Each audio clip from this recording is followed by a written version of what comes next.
Option one was the original transaction, 200-acre land exchange for 200-acre land exchange. I got lots of phone calls thinking that State Parks was proposing to get rid of the parking lot, the camping, not the camping, the picnic areas, the vault toilets.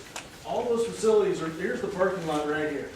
Under any option we were talking about with the owners of Fudge Point, we were going to retain this dark purple. All the shoreline, the ravine getting down to the beach is this thing.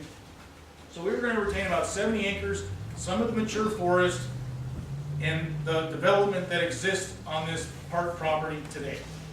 In exchange, we would appraise, third-party appraisal, appraise the land, appraise the timber, and then go appraise the property at Fudge Point.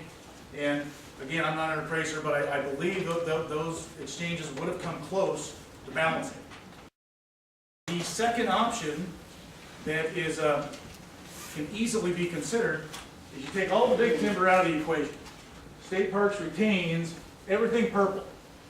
So we keep about 200 acres of this 300-acre property, and for this conversation, we exchange, instead of acquiring 200 acres at Fudge Point, you end up acquiring maybe 60.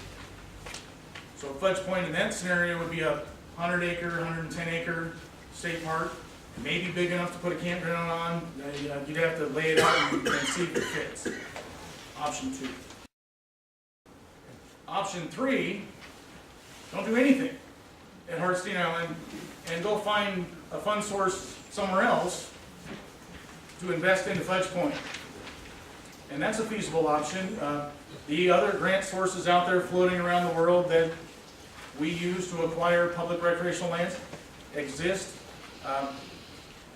I'll be honest with you, I don't think there's too many of those dollars floating around in the next few years.